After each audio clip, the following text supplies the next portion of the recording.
ಓಂ ಸದ್ಗುರುನಾಥ ಶರಣಂ ಜಯ ಜಯ. ಓಂ ಸಚ್ಚಿದಾನಂದ ಶರಣಂ ಜಯ ಜಯ. ಎಲ್ಲರಿಗೂ ನನ್ನ ನಮಸ್ಕಾರಗಳು. ಯೋಗ ವಾಸಿಷ್ಠ ನಿರ್ವಾಣ ಪ್ರಕರಣದಲ್ಲಿ ಶ್ರೀರಾಮಚಂದ್ರನ ಪ್ರಶ್ನೆಗಳಿಗೆ ಗುರುಗಳು ಉತ್ತರವನ್ನು ಹೇಳ್ತಾ ಇದ್ರು.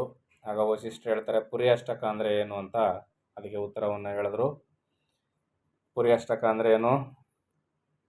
ಜ್ಞಾನೇಂದ್ರಿಯ ವ್ಯಾಪಾರವನ್ನು ಮಾಡುವಾಗ ಜ್ಞತ್ವವು, ಕರ್ಮೇಂದ್ರಿಯ ವ್ಯಾಪಾರ ಮಾಡುವಾಗ ಕರ್ತೃತ್ವವು, ಅವುಗಳನ್ನು ಅನುಭವಿಸುವಾಗ ಭೋಕ್ತೃತ್ವವು ಮತ್ತು ಎಲ್ಲದರಲ್ಲೂ ಉದಾಸೀನ ಭಾವದಿಂದ ಇರುವಾಗ ಅದಕ್ಕೆ ಸಾಕ್ಷಿ ಮಾತ್ರನಾಗಿರ್ತಾನಲ್ಲ ಆ ಜೀವನು ಅಂತ ಕರೀತಾರೆ. ಇಲ್ಲಿ ಸಾಕ್ಷಿ ಮಾತ್ರನಾಗಿರುವವನು ಜೀವನು, ಅನುಭವಿಸುವವನು ಜೀವನಲ್ಲ. ಚೆನ್ನಾಗಿ ತಿಳ್ಕೋಬೇಕು. ಜೀವನ ಅನುಭವಿಸ್ತಾನೆ, ಜೀವನ ಹುಟ್ಟು ಸಾವುಗಳಿಗೆ ಒಳಗಾಗ್ತಾನೆ, ಜೀವನ ಕಷ್ಟ ಸುಖಕ್ಕೆ ಒಳಗಾಗ್ತಾನೆ ಅಲ್ಲ. ಜೀವನು ಇಲ್ಲಿ ಕೇವಲ ಸಾಕ್ಷಿ ಮಾತ್ರನು ಅಂತ ಇಲ್ಲಿ ಹೇಳ್ತಾ ಇದ್ದಾರೆ. ಉದಾಸೀನನಾಗಿದ್ದು ಸಾಕ್ಷಿ ಮಾತ್ರನಾಗಿರ್ತಾನೆ. ದುಃಖ ಪಡುವವನು ಯಾರು ಅಂದರೆ ಜೀವನ ಅಂದರೆ ಇಲ್ಲ. ಅದನ್ನೇ ಹೇಳ್ತಾರದು. ಈ ಜೀವನೇ ಸಕಲ ಕಾಲವಾಸನೆಗೆ ಒಳಪಟ್ಟು ಏನು ಮಾಡ್ತಾನೆ? ಪ್ರಪಂಚವನ್ನು ಹರಡಿಕೊಳ್ತಾನೆ. ಬೀಜಕ್ಕೆ ಅನುಕೂಲವಾದ ವಾತಾವರಣವು ದೊರೆತು ಬಿಸಿಲು ನೀರು ಸಿಕ್ಕಿದರೆ ಅದು ಚಿಗುರೊಡೆದು ಬೆಳೆಯುವಂತೆ ಪುರಿಯಷ್ಟಕವೇ ತನ್ನ ಸ್ವಭಾವಕ್ಕೆ ಅನುಗುಣವಾಗಿ ಕಾಲವಶವಾಗಿ ವಾಸನಾನುಸಾರವಾಗಿ ಆಕಾರವನ್ನು ಪಡೆಯುವುದು. ಒಂದು ಫಲವತ್ತಾಗಿ ಇರ್ತಕ್ಕಂಥ ನೆಲದಲ್ಲಿ ಗೊಬ್ಬರ ನೀರು ಎಲ್ಲ ಹದವಾಗಿ ಸಿಕ್ಕುವಂಥ ಜಾಗದಲ್ಲಿ ಒಂದು ಒಳ್ಳೆಯ ಉತ್ತಮವಾದ ಬೀಜ ಏನಾದರೂ ಬೀಳ್ತು ಅಂದರೆ ಅಲ್ಲೇನಾಗುತ್ತೆ? ಬಿಸಿಲು ನೀರು ಸಿಕ್ತು ಅಂದರೆ ಚೆನ್ನಾಗಿ ಚಿಗುರೊಡೆದು ಬೆಳೀತದಲ್ಲ. ಆ ರೀತಿಯಲ್ಲಿ ಈ ಪುರಿಯಷ್ಟಕ ದೇಹವು ತನ್ನ ಸ್ವಭಾವಕ್ಕೆ ಅನುಗುಣವಾಗಿ ಕಾಲವಶವಾಗಿ ವಾಸನಾನುಸಾರವಾಗಿ ಎಲ್ಲವನ್ನು ಅರ್ಥ ಮಾಡ್ಕೋಬೇಕು. ತನ್ನ ಸ್ವಭಾವಕ್ಕೆ ಅನುಗುಣವಾಗಿ, ಸ್ವಭಾವ ಅದು ಯಾವ ಭಾವದಲ್ಲಿರ್ತದೋ, ಅದು ಯಾವ ವಾಸನೆಗೆ ಒಳಪಟ್ಟಿರ್ತದೋ ಅದು ಸ್ವಭಾವ. ಸದಾಕಾಲ ಯಾವ ಚಿಂತನೆಯನ್ನು ಅದು ರೂಢಿ ಮಾಡ್ಕೊಂಡಿರ್ತದೋ, ಯಾವ ವಿಚಾರವನ್ನು ಅಳವಡಿಸ್ಕೊಂಡಿರ್ತದೋ ಅದು ಅದರ ಸ್ವಭಾವ ಆಗಿರ್ತದೆ. ಅದು ಸಂಸ್ಕಾರವಾಗಿ ಬದಲಾಗಿರ್ತದೆ. ತನ್ನ ಸ್ವಭಾವಕ್ಕೆ ಅನುಗುಣವಾಗಿ ಕಾಲಕ್ಕೆ ವಶನಾಗಿ ವಾಸನಾನುಸಾರವಾಗಿ ಆಕಾರವನ್ನು ಪಡೆಯುವುದು. ಗೊತ್ತಾಯ್ತಲ್ವಾ? ನಾವು ಜನ್ಮಗಳನ್ನ ಹೇಗೆ ತಳಿತೀವಿ ಅಂತ. ನಾನು ಆದ್ಯನು ಚಿದಾತ್ಮನು ಎಂಬುದನ್ನು ಮರೆತು ನಾನು ಚಿದಾತ್ಮನಲ್ಲ ಎಂದುಕೊಂಡು ನಾನು ಸಾಕಾರನು ಸ್ಥಾವರ ಜಂಗಮಾತ್ಮಕವಾದ ದೇಹವುಳ್ಳವನು ನಾನೇ ದೇಹವು ಎಂಬ ಮಿಥ್ಯಾ ಜ್ಞಾನದಿಂದ ವ್ಯವಹರಿಸುವನು. ಯಾರು? ಪುರಿಯಷ್ಟಕ ದೇಹವೆನಿಸಿಕೊಂಡಂಥ ಜೀವಾತ್ಮನು ಅಜ್ಞಾನಕ್ಕೆ ವಶನಾಗ್ತಾನೆ. ಸಾಗರದಲ್ಲಿ ಬಿದ್ದಿರುವ ಕಡ್ಡಿಯು ತರಂಗಗಳಿಗೆ ಸಿಕ್ಕಿ ಮೇಲೆ ಕೆಳಗೆ ಎದ್ದೆದ್ದು ಬೀಳುವಂತೆ ಜಗತ್ತಿನಲ್ಲಿರುವ ಜೀವನು ವಾಸನಾವಶನಾಗಿ ಚಿರಕಾಲ ಅಲೆಯುತ್ತಿರುವನು. ತುಂಬ ಸೊಗಸಾದ ಉದಾಹರಣೆ ಮೂಲಕ ಹೇಳಿದ್ರು. ಸಾಗರದಲ್ಲಿ ಬಿದ್ದಿರುವ ಕಡ್ಡಿಯು, ಸಾಗರ ಅಂದರೆ ದೊಡ್ಡ ಸಮುದ್ರ, ಅಲ್ಲಿ ಒಂದು ಚಿಕ್ಕದೊಂದು ಸಣ್ಣದೊಂದು ಕಡ್ಡಿ ಬಿದ್ದಿರ್ತದೆ. ಕಡ್ಡಿ ಅಂದರೆ ನಮ್ಮ ಕೈಯಲ್ಲಿ ಎತ್ಕೊಳ್ಳೋಕ್ಕಾಗತಕ್ಕಂಥ ಒಂದು ಕಡ್ಡಿ ಅಂತ ಇಟ್ಕೊಳ್ಳಿ. ಒಂದು ಕಡ್ಡಿಯು ತರಂಗಗಳಿಗೆ ಸಿಕ್ಕಿ, ಆ ಸಮುದ್ರದ ಅಲೆಗಳು ಮೇಲೆ ಕೆಳಗೆ ಓಡಾಡ್ತಿರ್ತಾವಲ್ಲ ಅಲ್ಲಿಗೆ ಸಿಕ್ಕಿ ಮೇಲೆ ಕೆಳಗೆ ಎದ್ದೆದ್ದು ಬೀಳುವಂತೆ, ಅಲೆಗಳು ಹೇಗೆ ಮೇಲೆ ಕೆಳಗೆ ಹೋಗುತ್ತಾಗ ಈ ಕಡ್ಡಿಯು ಸಹ ಮೇಲೆ ಕೆಳಗೆ ಎದ್ದೆದ್ದು ಬೀಳುವಂತೆ ಜಗತ್ತಿನಲ್ಲಿರುವ ಜೀವನು ವಾಸನಾವಶನಾಗಿ ಅಂದ್ರೇನು? ಯಾವುದೋ ಒಂದು ವಿಚಾರವಾಗಿ ತುಂಬ ಆಲೋಚನೆ ಮಾಡ್ತಿರ್ತಾನೆ. ಅದು ಅವನಿಗೆ ವಾಸನಾ ರೂಪವಾಗಿ ಪರಿವರ್ತನೆ ಆಗಿರ್ತದೆ. ಅಂದರೆ ಅವನಿಗೆ ಅದು ಸಂಸ್ಕಾರವಾಗಿಬಿಟ್ಟಿರ್ತದೆ. ಆ ಚಿಂತನೆ ಮಾಡೋದೇ ಅವನಿಗೆ ಭಾಳ ಖುಷಿ, ಆನಂದ ಅದರಲ್ಲಿ ಅವನಿಗೆ. ಈಗ ಯಾವುದೋ ಒಂದು ವಿಚಾರವನ್ನು ಅನುಭವಿಸ್ಬೇಕು ಅಂತ ಮನಸ್ಸಿನ ತುಂಬ ಆಸೆ ಇರ್ತದೆ. ಸದಾಕಾಲ ಅದನ್ನೇ ನೆನೆಸ್ತಾ ಇರ್ತಾನೆ. ಅದು ಅವನಿಗೆ ಸಂಸ್ಕಾರವಾಗಿ ಹೋಗಿರ್ತದೆ. ಈ ಆನಂದದಲ್ಲಿ ಅವನೇನು ಮಾಡ್ತಾನೆ? ಆ ಜಗತ್ತಿನಲ್ಲಿರುವ ಜೀವನು ವಾಸನಾವಶನಾಗಿ ಚಿರಕಾಲ ಅಲೆಯುತ್ತಿರುವನು. ಸಮುದ್ರದಲ್ಲಿ ಆ ಕಡ್ಡಿ ಹೇಗೆ ನೀರಿನ ಅಲೆಗಳಲ್ಲಿ ಎದ್ದೆದ್ದು ಮುಳುಗ್ತಾ ಇರ್ತದೋ, ಎದ್ದೆದ್ದು ಬೀಳ್ತಾ ಇರ್ತದೋ, ಆ ರೀತಿಯಲ್ಲಿ ಜಗತ್ತಿನಲ್ಲಿ ಚಿರಕಾಲ ಆಡ್ತಾ ಇರ್ತಾನೆ.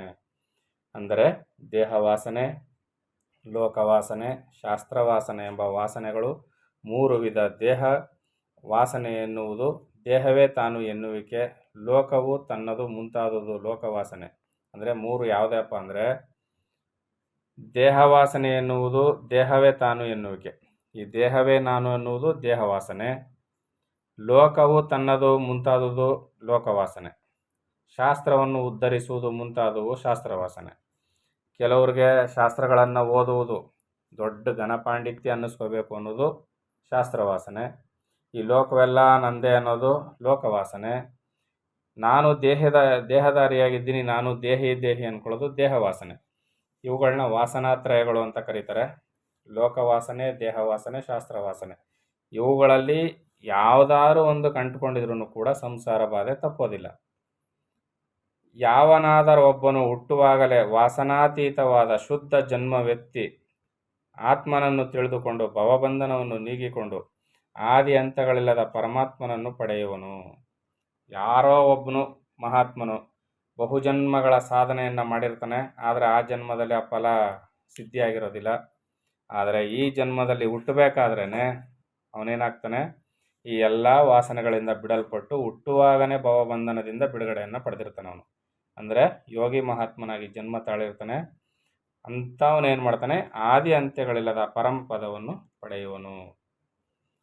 ಇನ್ನೊಬ್ಬನು ನಾನಾ ಯೋನಿಗಳಲ್ಲಿ ಜನ್ಮವನ್ನು ಅನುಭವಿಸಿ ಬಹುಕಾಲ ನಂತರ ಆತ್ಮಜ್ಞಾನವನ್ನು ಸಂಪಾದಿಸಿ ಅದ್ವಿತೀಯ ಪದವಿಯನ್ನು ಪಡೆಯುವನು. ಒಬ್ಬನು ಹುಟ್ಟುತ್ತಾನೆ, ಜನ್ಮವನ್ನು ಪಡ್ಕೊಂಡು ತಕ್ಷಣವೇ ಅವನು ಪರಬ್ರಹ್ಮ ಸ್ಥಿತಿಗೆ ಏರಿರ್ತಾನೆ. ಇನ್ನೊಬ್ಬನು ಅನೇಕ ಯೋನಿಗಳಲ್ಲಿ ಅನೇಕ ತಾಯಂದಿರನ್ನ ಪಡೆದಿರ್ತಾನೆ. ಗುರುಗಳು ಜ್ಞಾನಿಗಳೆಲ್ಲ ಹೇಳ್ತಾಯಿದ್ರು, ದಾಸರುಗಳ ಕೀರ್ತನೆಗಳಲ್ಲಿ ಹೇಳ್ತಾಯಿದ್ರು, ಕನಕದಾಸರು ಹೇಳ್ತಾಯಿದ್ರು, ನಾವು ಎಷ್ಟು ಜನ ತಾಯಂದಿರನ್ನ ಪಡೆದಿರ್ತೀವಿ, ಎಷ್ಟು ಜನ್ಮಗಳನ್ನ ಎತ್ತಿದ್ದೀವಿ ಅಂದರೆ ಒಂದು ಸಮುದ್ರ ಅಂದರೆ ಎಷ್ಟು ದೊಡ್ಡದಿರ್ತದಲ್ವ, ಆ ಥರ ನಾವು ಕುಡಿದಿರುವ ತಾಯಿ ಹಾಲು 7 ಸಮುದ್ರಗಳಿಗೂ ಮಿಗಿಲಾಗಿದೆಯಂತೆ. 7 ಸಮುದ್ರಗಳಿಗೂ ಮಿಗಿಲಾದಷ್ಟು ತಾಯಿ ಹಾಲನ್ನ ಕುಡಿದಿದ್ದೀವಿ ಅಂದರೆ ಅದೆಷ್ಟು ಜನ ತಾಯಂದಿರಾಗಿದ್ದಾರೆ, ಅದೆಷ್ಟು ಜನ್ಮಗಳನ್ನ ಎತ್ತಿದ್ದೀವಿ. ಆ ಥರದಲ್ಲಿ ಇಲ್ಲಿ ಅನೇಕ ಯೋನಿಗಳಲ್ಲಿ ಜನ್ಮವನ್ನು ಅನುಭವಿಸಿ ಬಹುಕಾಲದ ನಂತರ ಆತ್ಮಜ್ಞಾನವನ್ನು ಸಂಪಾದಿಸಿ ಅದ್ವಿತೀಯವಾದ ಆತ್ಮಪದವನ್ನು ಪಡೆಯುವನು. ಮೊದಲನೇವನು ಹುಟ್ಟುತ್ತಾನೆ, ಯೋಗಿ ಆಗ್ತಾನೆ. ಎರಡನೇವನು ಇಷ್ಟೆಲ್ಲ ಕಷ್ಟ ಅನುಭವಿಸಿ ಯೋಗಿ ಆಗ್ತಾನೆ. ಹೀಗೆ ಎಲೈ ಸುಮತಿಯೇ, ಶರೀರವೇ ತಾನು ಎಂಬ ಬುದ್ಧಿಯನ್ನು ಪಡೆದ ಜೀವನು ನೇತ್ರಾದಿ ಇಂದ್ರಿಯಗಳಿಂದ ಘಟಾದಿ ಅರ್ಥಜ್ಞಾನವನ್ನು ಹೇಗೆ ಪಡೆಯುವನು ಎಂಬುದನ್ನು ಹೇಳುವೆನು ಕೇಳು. ಅದಕ್ಕೆ ಹೇಳಿ ಗುರುಗಳು ಏನು ಹೇಳ್ತಾರೆ, ಈಗ ಎಲೈ ಸುಮತಿಯೇ, ಉತ್ತಮ ಬುದ್ಧಿ ಉಳ್ಳವನೇ, ರಾಮನಿಗೆ ಹೇಳ್ತಾ ಇರೋದು. ಶರೀರವೇ ತಾನು ಎಂಬ ಬುದ್ಧಿಯನ್ನು ಪಡೆದ ಜೀವನು, ನಾನು ಶರೀರಿ, ನಾನು ದೇಹ ಅನ್ನೋ ಬುದ್ಧಿ ಅಂದರೆ ನಾವುಗಳು, ಜೀವಾತ್ಮ ಭಾವದಿಂದ ಇರ್ತಕ್ಕಂಥ ನಾವುಗಳು.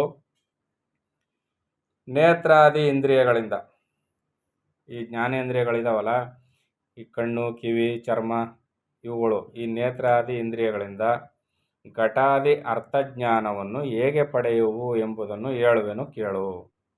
ಇವೆರಡು ಹೆಂಗೆ ಮಿಳಿತವಾಗಿ ಜ್ಞಾನ ಹೇಗ್ಬಿಟ್ಟಾಯಿತು ಅಂತ ಅಂದರೆ ಅದಕ್ಕೆ ಹೇಳ್ತೀನಿ ಕೇಳು.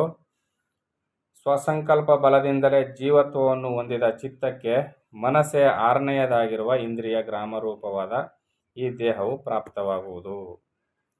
5 ಜ್ಞಾನೇಂದ್ರಿಯಗಳು, ಆದರೆ 6ನೇದಿದೆ, ಅದೇ ಮನಸ್ಸು. ಆ ಮನಸ್ಸು ಇಂದ್ರಿಯ ಗ್ರಾಮ ರೂಪವಾದ ಈ ದೇಹವು ಪ್ರಾಪ್ತವಾಗೋದಕ್ಕೆ ಕಾರಣ. ಯಾಕೆ? ಸ್ವಸಂಕಲ್ಪ ಬಲದಿಂದಲೇ ಜೀವತ್ವವನ್ನು ಹೊಂದಿದ ಚಿತ್ತಕ್ಕೆ ಮನಸ್ಸೇ 6ನೇಯದಾಗಿರುವ ಇಂದ್ರಿಯ ಗ್ರಾಮ ರೂಪವಾದ ಈ ದೇಹವು ಪ್ರಾಪ್ತವಾಗುವುದು. ಈ ಮನಸ್ಸು ಅಂತಕ್ಕಂಥದ್ದು ಇದೆಯಲ್ಲ, ಇದು ಎಲ್ಲವನ್ನು ಮಾಡ್ತದೆ. ಕೊಂಡಿ ಇದು ಯಾವುದಕ್ಕೆ? ವಿಷಯ ವಸ್ತುಗಳಿಗೂ ಇಂದ್ರಿಯಗಳಿಗೂ ಮಧ್ಯದಲ್ಲಿದ್ದು ಕೆಲಸ ಮಾಡುವಂಥದ್ದು ಇದು. ಯಾವಾಗ ತನಗಿಂತ ಬೇರೆಯಾದುದು ಎಂದುಕೊಂಡಿರುವ ಘಟಾದಿ ಅನ್ಯ ಪದಾರ್ಥಗಳನ್ನು ನೋಡಬೇಕಾಗಿ ಬರುವುದೋ ಆಗ ಯಾವ ದೇಹದಲ್ಲಿಯೇ ಇದ್ದರೂ ಜೀವನು ಇಂದ್ರಿಯ ದ್ವಾರ ಆಕಾಶದಲ್ಲಿ ವ್ಯಾಪಾರ ಮಾಡುವನು. ಜೀವನು ವ್ಯಾಪಾರ ಮಾಡಬೇಕಾದ್ರೆ ಅವನಿಗೆ ಯಾವುದರ ಮುಖಾಂತರ? ಇಂದ್ರಿಯಗಳ ಮುಖಾಂತರವೇ ವ್ಯಾಪಾರ ಮಾಡಬೇಕು, ಅಂದರೆ ಕಾರ್ಯಗಳನ್ನ ಮಾಡಬೇಕು. ಹಾಗೆ ಜೀವ ವ್ಯಾಪಾರಕ್ಕೆ ವಿಷಯಭೂತವಾದ ಘಟಾದಿಗಳಲ್ಲಿ ಚಿತ್ತೆ ವ್ಯಾಪಿಸಿ ತಾದಾತ್ಮ್ಯವನ್ನು ಪಡೆದು ಅದಾಗಿ ಗೋಚರಿಸುವುದು. ಯಾವುದು? ವಿಷಯಭೂತವಾದ ಘಟಾದಿಗಳಲ್ಲಿ ಚಿತ್ತೆ ವ್ಯಾಪಿಸಿ, ಬೇರೆ ಅಲ್ಲೇನೂ ಇಲ್ಲ, ಈ ಚಿತ್ತೆ ವ್ಯಾಪಕವಾಗಿ ಹರಡಿಕೊಂಡು ತಾದಾತ್ಮ್ಯವನ್ನು ಪಡೆದು ಅವನು ಯಾವುದನ್ನು ಚಿಂತಿಸ್ತಾನಲ್ಲ, ಇಂಥ ಪದಾರ್ಥ ಅಂತ ಮನಸ್ಸಿನಲ್ಲಿ ಚಿಂತಿಸ್ತಾನಲ್ಲ, ಅದು ತಾನೇ ಆಗಿ ಅದಾಗಿ ಗೋಚರಿಸುವುದು. ಈಗ ನಾನೊಂದು ಮಿಠಾಯಿ ತಿನ್ನಬೇಕು ಅಂತ ಸಂಕಲ್ಪ ಮಾಡಿದ್ರೆ ಮಿಠಾಯಿ ಹೊರಗಿಂದ ಎಲ್ಲೂ ಸೃಷ್ಟಿಯಾಗಲ್ಲ. ನಾನು ಸಂಕಲ್ಪ ಮಾಡ್ತಾ ಇರುವವನು ನಾನೇ. ಸಂಕಲ್ಪ ಜೀವಾತ್ಮ ಭಾವದಿಂದ ಸಂಕಲ್ಪ ಮಾಡ್ತಿರ್ತೀನಿ. ಆಗ ಅದು ಇಂದ್ರಿಯಗಳ ಮುಖಾಂತರ ನನಗೆ ಮಿಠಾಯಿಯಾಗಿ ಕಾಣಿಸ್ಕೊಳ್ಳೋದು ಕೂಡ ಪರಬ್ರಹ್ಮವೇ. ಸಂಕಲ್ಪ ಮಾಡೋನು ನಾನೇ, ಮಿಠಾಯಿಯಾಗಿ ಕಾಣೋನು ಪರಬ್ರಹ್ಮನೇ, ಅನುಭವಿಸೋನು ಪರಬ್ರಹ್ಮನೇ. ಅದನ್ನೇ ಇಲ್ಲಿ ಹೇಳ್ತಾ ಇರೋದು, ತಾದಾತ್ಮ್ಯವಾಗಿ ಕಾಣಿಸಿಕೊಳ್ಳುವುದು. ಇದನ್ನು ಅರಗಿಸ್ಕೊಳ್ಳೋದು ಸ್ವಲ್ಪ ಕಷ್ಟದ ವಿಚಾರ. ಮುಂದುವರೆದು ಏನು ಹೇಳ್ತಾರೆ ಅಂತ ಮುಂದಿನ ಆಡಿಯೋದಲ್ಲಿ ನೋಡೋಣ. ಎಲ್ಲರಿಗೂ ಒಳ್ಳೆಯದಾಗಲಿ. ಓಂ ಸದ್ಗುರುನಾಥ ಶರಣಂ ಜಯ ಜಯ. ಓಂ ಸಚ್ಚಿದಾನಂದ ಶರಣಂ ಜಯ ಜಯ. ಹರಿ ಓಂ ತತ್ಸತ್. ಹರಿ ಓಂ ತತ್ಸತ್. ಹರಿ ಓಂ ತತ್ಸತ್.